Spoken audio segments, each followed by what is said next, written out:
This podcast is also available via stagelink.com, the groundbreaking new platform for live performing arts. I'm your host, Shanae Stiletto, and my guest on today's Circuspreneur podcast is circus artist and author of the Contemporary Circus Handbook, Eric Bates. Eric, welcome to the podcast. Hey, thanks for having me on. You're so welcome. Thank you for coming today. We had such a big day. If you know what I mean, wink, wink. But I will go into Eric's phenomenal bio. Eric Bates has been juggling for as long as he can remember, juggling torches while he was still in elementary school. After performing with the youth circus, Circus Smirkus, he went on to make it his career, graduating from the National Circus School of Montreal in 2011. He has since performed for the world's leaders in a private show with Cirque du Soleil at G7, on Broadway with the Seven Fingers, and in 40 countries around the world. He has a Guinness World Record for his juggling, as well as 2 medals and the Audience Choice Award at the Cirque du Soleil Circus Festival for his cigar box juggling and Russian bar acts. He is the co-founder of Cirque Barcode, with whom he has created 3 shows, Sweat and Ink, Branché, and See You Down the Road. He is the author of the Contemporary Circus Handbook, which pulls back the curtain on the process of making shows of all different sizes. Fantastic. I'm so happy to have you here, Eric, and I'm so happy to have met you. I saw you from afar online for a bit, and I had a kind of intimate relationship with your editor for the book, Kim Campbell, which Kim is just phenomenal and amazing. And we recently met each other in person while working in Chicago for Circus Steam. And you were a fabulous human being. I loved getting to know you and performing and working with you. Your act was fantastic. It, just got the whole audience all riled up at the Circus Steam Gala. And I loved like trading stories with you, circus stories. And then when we were talking, I was like, oh my God, yes, Contemporary Circus Handbook, like that is you. I, Yeah, I know this I book. love how those connections happen. It's a small world. You're based up in Canada, so I'm glad that and I'm heavily based now in America, even though I'm kind of freelancing, going all over the place now and flying around. And so this is great because this is again how you meet other performers and kind of connect with the circuit world. So it was great to finally meet you in person. And then during the process of your book being written, that's when I was hearing so much about your book. And then I was thinking, where did I like shuffle it away about interviewing you? Because I had it on my mind, speaking to Kim while Kim was helping you with the handbook. You've got it right here for those that are just listening in and not tuning in. It's a wonderful cover. And I'm so excited to speak to you about this book, Eric, because there's not so many folks that have taken it upon themselves to write a circus book. Mostly it's usually, probably fiction, I think, but I think it's great to put out resources and material that's easily digestible, which I feel like your book is. I had a really great time and experience reading it. I understood and learned also too, obviously so much from the book, which is great. I think that anywhere you are in your career, you can learn something from the book, whether you're, somewhere down the road like we are in our careers, or if you're kind of just starting out, and making your way like during circus school, which I would tell people, read this before you graduate. Read this before you kind of like get yourself out there into the world. And also to continue to tune into the Circuspreneur podcast, because everyone knows if you tune into my podcast, I love the educational and the informative aspect of the circus biz. And I think teaching all of the kind of gatekeeping ideas for the circus industry is, a kind of special renaissance of our time of releasing the gates to that information and helping folks learn it and do it, just as good or as better as you have, Eric, or as better as the professionals that you interviewed in the book that have been around for a long time. So my first question to you is, why the Contemporary Circus Handbook? Where did it come from? Why did you feel, okay, let me write this book? You wrote it during the pandemic, which that was a great time. So many folks were pregnant with ideas for a very long time and then had the time to write or do things, but maybe not all of them completely materialized, and yours definitely did. My podcast came through that, but it was an idea that was like 10 years in the making, and I wish that I had done it sooner. Even though I'm glad that I'm the person I am right now that's doing it in this particular time. So it's kind of a catch-22. So a long-winded question, Eric, but I love the book, and I'm so excited to have you on the podcast. And please, yeah, tell listeners how you got here. Yeah, so I had been being a professional circus artist my whole career. So since I graduated ENC, I was with the Seven Fingers, Cirque du Soleil, Cirque Éloise, cabarets in Europe, just doing all the contracts like we do, short term, long term stuff. And with Barcode, we got to a point where we're like, man, we've really done the rounds. Like we tried street performing. We did these huge, huge events, like $70 million weddings in India, like G7. We felt like we had kind of seen it, and we were doing a lot of events, especially. And we were like, we didn't really get into circus because of events, it wasn't like a Banks Christmas party that we saw when we were kids that made us want to do shows. It was shows. So so we were like, I think it's time for us to make a show here. And I think like now I'm embarrassed to even say it, but we were also usually we would show up and we were the entire show. We came with Russian bar, hoop, boxes, hand to hand, bonking. Like our team had a lot of skills together. And we're like, man, we're just showing up and like doing this whole thing for these other companies. And we're like, we should do it. And like, we'll make all the money if we do it ourselves. That wasn't the only motivator. We also wanted to like make a show because we cared about shows, which is just so foolhardy in retrospect because there's so much more work that goes on. And that's like totally the attitude of like a kid out of circus school, or I guess even further along than that just doesn't know like how much work it takes. And so we made our first show. We made Sweat and Ink, which we toured around Europe.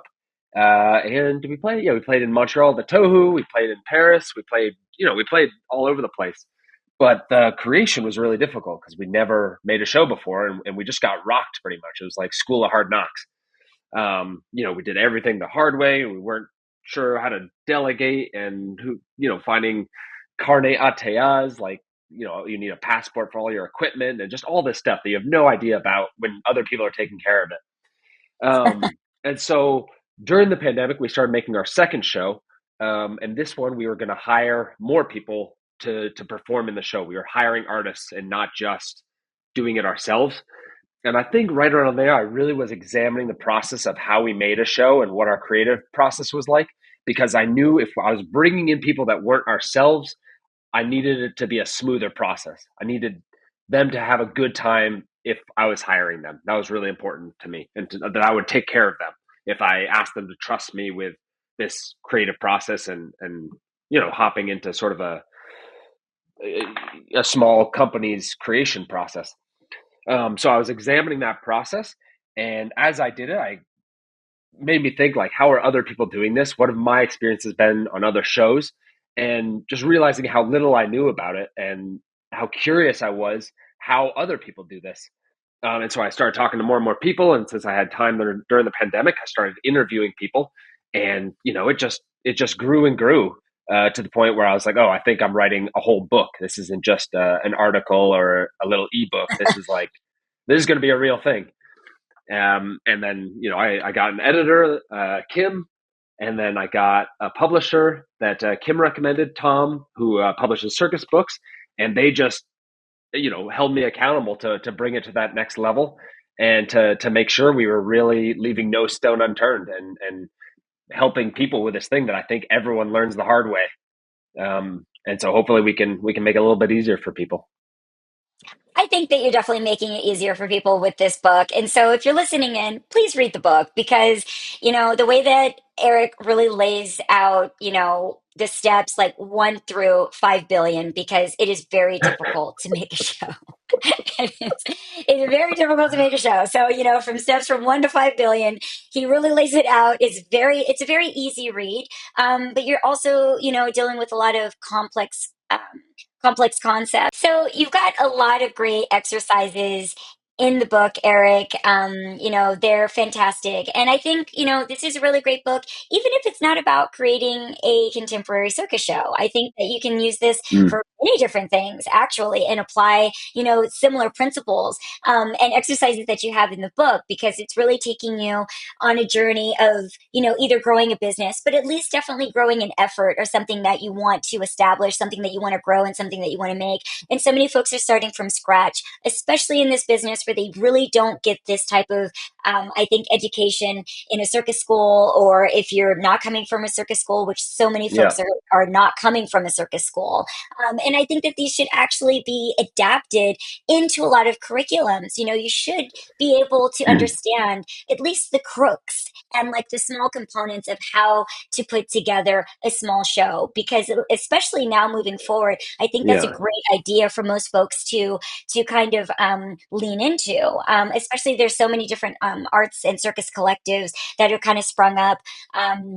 Where I've been Yes. encouraging folks when they come to me of, you might not want to keep this as a collective. You might want to turn this into an actual show. You might want to turn this into a nonprofit, a 501(c). You might want to turn this into something that's incorporated or that's business, and I really like the fact that you go through those different stages of how difficult certain aspects of those things are and how you can benefit from moving yourself in those directions. But especially right now, because I see so many of those things springing up, especially in America, in a way that I haven't seen in probably ever over the course of my career. And maybe for you, it's not starting a studio. Maybe for you, it's going and starting a show. And it doesn't have to be this hugely big show. It can be a small Yeah. effort of a few folks that are concentrated and, have the passion to stay with it, because it is a really big effort. And, what do you think about that? Yeah, but I mean, that's something I've seen a lot since finishing the book, is how it's not just about making Hmm. a circus show. It's really about like the collaborative process and how similar that process is, even if you're making a book or if you're making a movie, for example, which is two other things that I've done since finishing the book. And just seeing, like having other people that could help me and keep me accountable while I was writing the book, my editor and my publisher, brought so much more to the table and made it so much richer than if I was trying to do everything myself. And so I think there's a lot of lessons in this book that can apply to whatever it is you're doing, whether you want to make a company or you want to make a small thing with your friends, or if you're trying to open a bakery. I think a lot of it is just figuring out, how do I work with people? How do I promote this thing that I'm working on? How do I find money for it? How do I bring my dream to life, basically? And how did you decide who you wanted to participate in the book?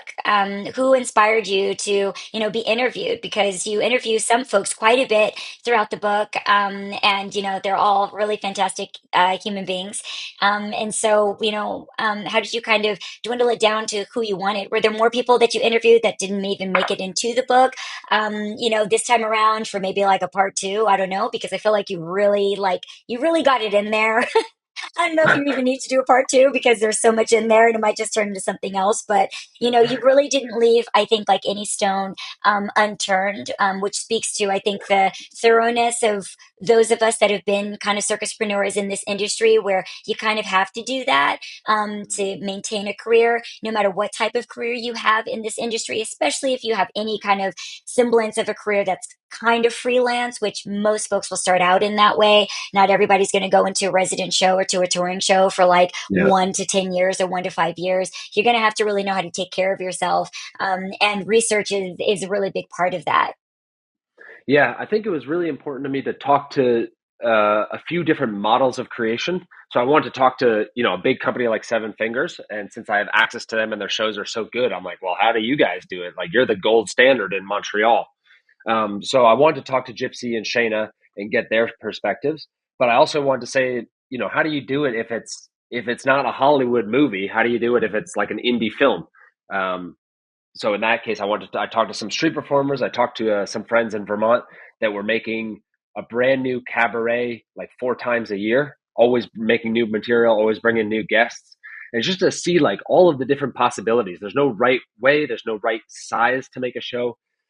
So I want to show this just vast variety of ways to make this happen, because the way that works for me or the way that works for you might not be the way that works for I don't know, someone in Belgium, for example. They might have different funding opportunities. They might have different ways that they like to work, either creatively or to structure the interactions between their team. And I wanted to just show how flexible and how, if you can be creative, which a lot of people in our industry are, if you can be creative, you can really make your own path and build something that works for you and your dream. And how important was it for you to provide, to put like, your perspective inside of that, to also create, I think, the perspective of so many other folks in the industry?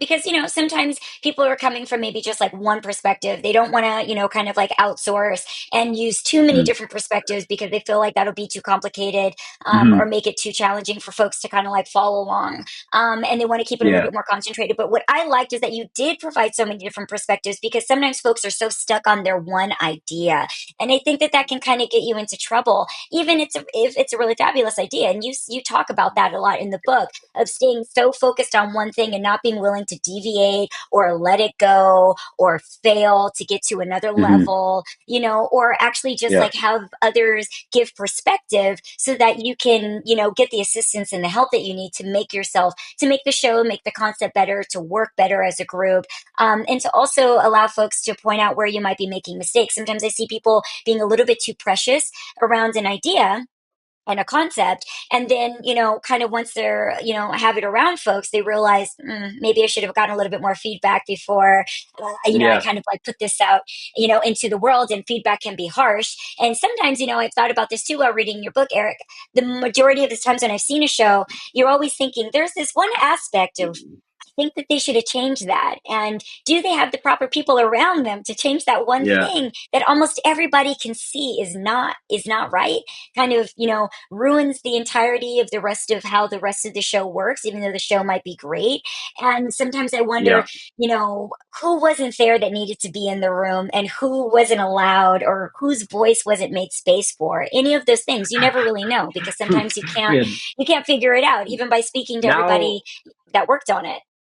now when I see anything on stage, I'm just like, congratulations, you did it. You got something that an audience is looking at. Like that's incredible. Oh, but I wanted to touch on a couple of other things. Like I love what you're saying about like failing fast is the term I've heard, and trying things quickly so that you can see, does this work? Does it not? Do we feel good doing this when an audience is looking at us? And then one of the biggest questions we had that Kim and Tom, and actually Tom brought on another editor to help with structure as well, Benjamin. One of our biggest questions was, how do we structure this book? And because it's just so vast making a show. It's advertising, it's funding, it's creative exercises in the room, it's working with a team and conflict resolution. And so what we wanted to do was figure out what are all these different steps, sort of A to Z of making the show and selling it and then touring. And what are all the different pieces of advice that I'm getting, and where do they overlap?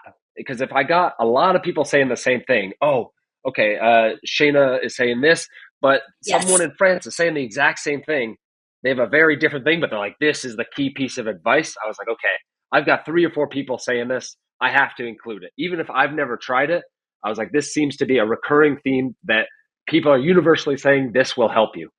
So I think a lot of the process was finding what is the structure so it's easy to understand. Where am I in my creative process? I can open up to the chapter on funding, boom, and read that. And then how can I collect all the advice and distill it down to like the most important, useful pieces so that you have lots of different ideas, but also I made sure to get the ones that everyone is saying in there to make sure you get the good stuff. I love what you said too about, you have so much respect for anyone that has a show that's just out there. And I do too, because you can't be in this industry for this long. Like, I have this much experience without seeing how many shows have come and gone, and just how difficult it is to put that together. Because sometimes when you are the artist, you have the luxury of not having to take care of everything. You learn when you're a producer of a show, which Yeah. I've worn many, many hats over my career, not just as an artist. You realize how difficult things are. And sometimes you can have everything and it just doesn't work. You can have everything can be working out, everything can even come together. And there's some aspect, maybe even of the selling of the show, it just doesn't work. It's not your time. Sometimes I've seen timing be almost the most crucial thing for a show working, where it's like, it was just timing for that particular company, that particular idea, that particular quest, all We of those we things. were we were supposed to open Sweat and Ink the day before COVID happened. Mm, We had flown our entire show and crew and our sound and light technician to Switzerland. We were rehearsing in the mm. theater. The next day, we were supposed to move to the festival to premiere it, and the borders started closing. And we had our techs had families in other countries where they didn't have work permits, and we were like, "Time to get on a plane, guys! Like, show's not going to happen." And then we took another like 4 months or 5 months before we were able to finally put it on stage. So yeah, it's like timing can be huge. What do you think that is the biggest indicator in a way of whether a show is going to succeed or not? Did you kind of come to some more solid conclusions after you put the book together and after you wrote it of like, this is really probably the ingredients, the overall basic ingredients of what makes or break a show, even though, like I said, we both Mm. know that it can have it all. I've been in some phenomenal shows where they just had it all. And it Mm-hmm. didn't stay, or it worked for as long as it was supposed to, because I don't necessarily call those things failures. A show maybe ran for 2 years and it was the most popular thing out there and it touched a lot of lives. It gave people work, it gave them opportunity. The idea lived and it inspired so many people to do so many different things. I don't necessarily ever call anything a failure, but obviously it's sad when you want to see something continue to grow and grow and grow, like you see another show that goes on for 20 years, Mm. and sometimes it's a little bit puzzling for folks. But sometimes if you're on the inside, you understand what mechanics were maybe a little bit off, and maybe that's what kind of like led to that. But what kind of informed you after bringing all of this together and piecing all these things, kind of together, Eric, that you can see now, like reflecting, like this is kind of like the cliff notes of what makes a show run well, what makes a show come together and survive. Yeah, I mean, I think survive and just get off the ground in the first place are really two different questions. Because I think a lot of circus people don't want to do a show for a long time because we get bored. The goal isn't to do a show for 20 years. I mean, I've done it. I've done 3 years on a show, and eventually, you're like, time for the next thing. And that's what makes the circus business really hard, is that you keep turning over your product. You have to like remake your product every couple of years. But I think in terms of getting a show off the ground, I would say one of the biggest thing is really just believing in your idea, because you're going to have to sell it over and over and over again.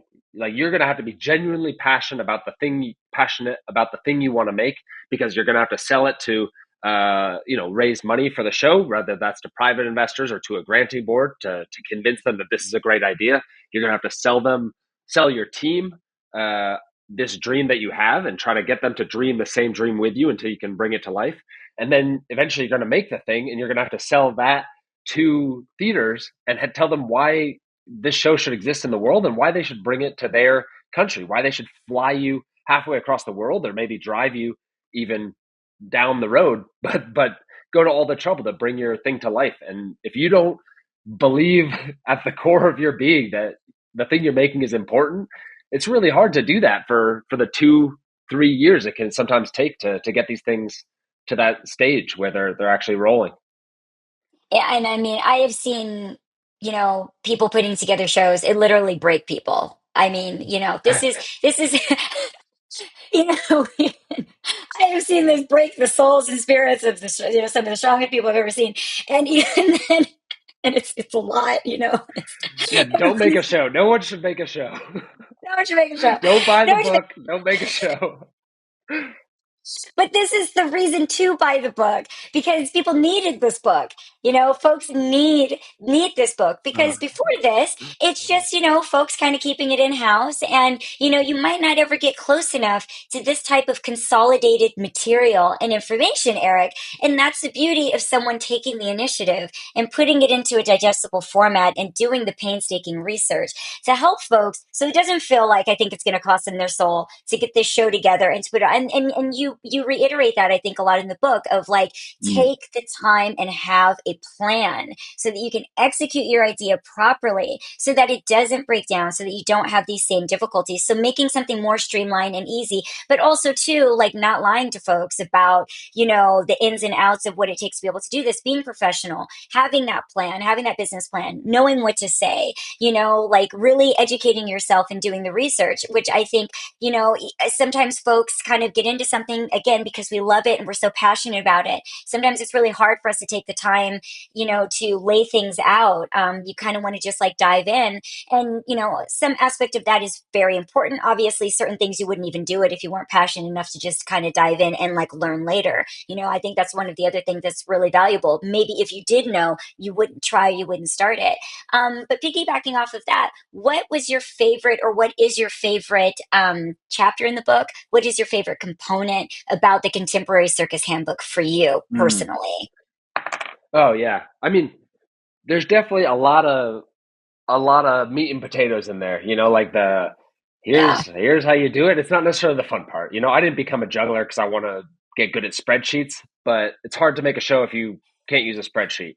So there is some of that in there, but I think what immediately jumps out to me is I talked to all these super inspiring artists about why they wanted to make a show and like what the most important things are they learned from the experience, good or bad, of trying to do this. And it reminds me that having that passion and that inspiration is what's going to get you there in the end through all these other hurdles. You're going to do the things that you don't love in order to do the things that you do love, which for all of us, I think, is making a show.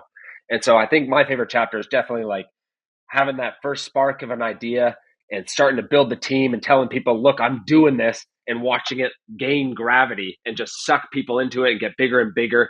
And other people are going to jump on the bandwagon because they see like, oh, like that train is going down the road. Like all I have to do is hop on.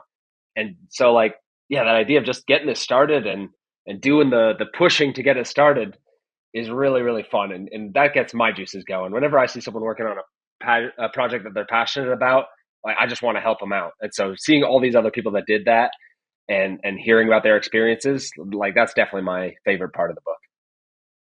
What do you want readers to take away most from the Contemporary Circus Handbook, whether they're from the circus or not? We discussed that a little bit at the beginning of, Mm. I think, and you think too, that this is really, a handbook that can be applied to all sorts of things, any type of kind of startup company that you want to kind of get into. I mean, I really took that away from reading the book. Like that could be applied to all sorts of things, of giving folks structure and giving them the support. There's a lot of supportive text within the book, a lot of reassurance within it, which I also really like too, because you do need a lot of reassurance when you're taking an idea that's very intimate and very personal to you, and you're almost putting it into the hands of others, and you're definitely putting kind of like your baby and your idea into the hands of an audience that's strangers to you, and then seeing it reflected back to you, whether or not they like it, whether or not they love it just as much as you love it, and putting something out into the world that you love and then kind of letting it take on a life of its own is a really kind of delicate and sensitive Mm. act. I feel that way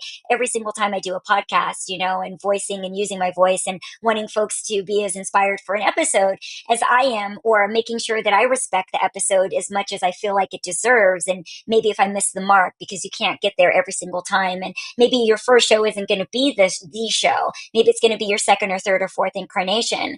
And I think it's really important to remember that too. And so a lot of those things kind of like built up in me while I was reading the Contemporary Circus Handbook. Take it away, Eric.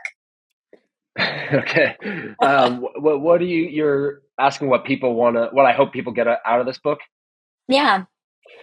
Um, yeah, I mean, my first thought is that if people just don't trip over like one or two of the tripping blocks that there are on the way to making a show, it is like worth the price of admission to reading this book. Because when I talked to these 20 something people, creators that made their own shows, over and over again, I was like, oh my God, yes. Like if only I had known that when I was making our show. And then I would immediately apply it to our new shows and things would go better. So just the idea to save a couple of headaches to people so that they can put their art out into the world, like that's what I'm hoping this book does for people. And that they feel like they have someone in their corner. They have this resource that's in their corner for them so that they do this thing and make the mistakes that they're inevitably going to make, and they learn and they grow from that experience. I think, yeah, that's what I hope people take away from this, is that they do the thing because it's not 100% a mystery. Maybe it's only 90% a mystery because they've got this book, but that they go do the thing and grow because of it, instead of just wishing one day that they would do it. What is your biggest takeaway in telling artists to either write a book, or get their concept out there into the world, or to transition into show producer or show maker. Because even though you're putting together the show, you might not necessarily wear one of those hats, right? You might bring in a producer, you might bring in somebody else, you might bring in an entire team that you assemble, and you're Mm, still the artist that's producing the show. It's still your idea. But it's not always that it's the artists that are producing and putting on shows, which sometimes, I hear folks upset about that. They want to see more artists producing shows, because mm, artists usually have such valuable feedback, and we see things from a certain perspective that sometimes folks that are on the bureaucratical side don't see, right? Folks that mm, are, on the production side, that have never existed on stage, that don't know what that feels like. And it doesn't make any of those mhm. things wrong. But, I hear that quite often of like, were there any artists that like had notes on this, had something to say? So it's great seeing an artist take this initiative to make notes on this show. I mean, of course, Seven Fingers started with artists that came together and started their own show. But I have to say, too, that is still very unique, right? Most of the time, it's still folks that maybe have never existed on stage as a performer that are putting together shows. Mm, And there's also, too, a talent for someone that can organize a show and that has to take that on day in and day out, to lose your voice, to be exhausted, to be there for the 16 mhm. hours when other folks get to go home, go to sleep, and focus on, maybe 1 or 2 hours of what their job is, while the other person is still up, still getting the money, still creating the language, still investigating how to get it to whatever country, still handling all those other technical sides Yeah. and things that you've discussed or whatever. So, because there's so many moving parts to it. So, what is your takeaway to artists that are wanting to make that particular transition? That's also too still very unique, but that you're bringing, I think, to the Mm. forefront in your book, The Contemporary Circus Handbook, Eric. Yeah, I think when I was younger, I had this idea that you eventually transition from being an artist to being a producer or a director or something as you get older and your body's tired. And I just turned 37, so I am getting older and my body is tired. But I don't think it's as black and white as we make it sound. I think now that I've made shows, I am just like the happiest person to be on other people's shows because I just get to do the fun part. I just get to do the artistic part.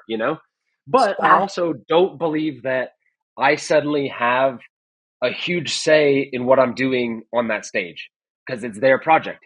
They did all this work to bring it to life. If they want to make it about dinosaurs, I'm not going to come and say, no, this is a show about cowboys. Like that's what you earn and that's what you get to do when you put in all the other work is you get to do the show that you want to do and that you believe in, but it comes with all that other work. And so I feel like going through that process you really appreciate that better, and you become a richer artist for it when you're on someone else's set. And you also you look at shows differently because now the lighting and the costumes are important, and you say, how much money did they have to put those costumes and that lighting on stage? Is it creativity that got them there, or is it a big budget, or is it a big budget poorly used that maybe they should have put towards sound design? And you just get a richer toolkit when you start doing it yourself as an artist, and understanding how much more of what makes a show good it is than just the juggling tricks or whatever. Usually in the beginning, you're like, oh, my hoop diving tricks, that's what's going to make this awesome. But it's like really good lighting, really good pacing, really good sound design, like things that we are maybe not experts in at circus school can really elevate a performance too. And I think you just learn how much richer our art is than just the skills we acquired when we became like circus artists at the very beginning. That's brilliant. Well, I hope to see your book in more circus schools, with that said, because, like I said from the beginning, I think that this is a great educational resource for folks that are in circus school to give them what you're saying, Eric, is a even deeper appreciation for being on stage and for what that takes. And that's just going to be an even more a richer experience for everyone involved in any production that you're in, whether or not you're a performer or you're coming from a different, position, or you might find yourself in one of those positions in the future, if that's your circus journey, because we're all on one and we don't really know where it's going to go and where it's going to kind of pivot to. Can you let us know where we can get the book, Eric, and where we can find you and follow you and support you? Yep. So the best thing to do it would be to get it at modernvaudevilpress.com/contemporary. That's my micro publisher that publishes circus books only. So that's just a really cool person to support if you don't want to go through, one of the giants, but it can also be found on Amazon. And it's also available as an ebook for people that don't want a printed copy. But it's also print on demand. There's not like a million of these living in a warehouse. So we're doing our best to like give people the option to have a physical copy, but also give them an ebook if they want. And then if you want to find out more about me, I'm Cigar Box Juggler on Instagram, or you can see some of my Russian bar work on Cirque_Barcode_Circus at Instagram. Just search for Barcode Circus Company. And then you can see some of my film and video work at Eric Bates Images. I do a lot of things, but I love it. I love it. It's a circus, and I'm also still holding out for that audio version, which we have discussed and we've spoken about. So I still think that could be something that you do because I think that it could be a fabulous addition to your already fantastic book, Eric. I'm still staying tuned for that. If it ever happens, but no pressure. And congratulations on the book, Eric, on writing the book, on finishing a book. I don't know how many people I've spoken to over the years that have written a book, and just the effort that it takes to be able to do that. And I know that it will, continue to provide so many resources for the circuit arts industry, and not many resources that are out there that are applicable in this way. So that's why I think it is so, so, so very special. Get your hands on this book, take from it, take notes, feedback. And, obviously Eric is a continuous resource. I'm interested to see if you'll write another book or what the rest of your journey is going to look like. I'm sure it's going to be very multifaceted, Eric. And thank you so much again for coming on the Circuspreneur Podcast. I really appreciate your perspective and your time and your due diligence in putting this out into the circus world, because I think it's very valuable. And it took a lot of time. And if you read through all of the information that Eric provides in the book, you'll see just how much time he took to provide this and how much research it took. And from all the voices that were also too involved in making the book, I appreciate their effort and them willing to be an open resource to you and providing kind of, I think, that like peer behind the curtain as well. And we will in the episode with the Circuspreneur Podcast is also available on stagelink.com, stagelync.com, the groundbreaking new platform for live performing arts that provides unmatched access and connection to this vibrant world of shows and entertainment. If you're a professional in the performing arts, visit stagelink.com/pro. STAGELYNCPRO. StageLink Pro offers industry professionals higher visibility, networking opportunities, and tools to support and enhance their careers. Until next time, everyone, I'm your host, Shanae Stiletto. Please stay safe and stay healthy. Thank you, Eric. Thanks.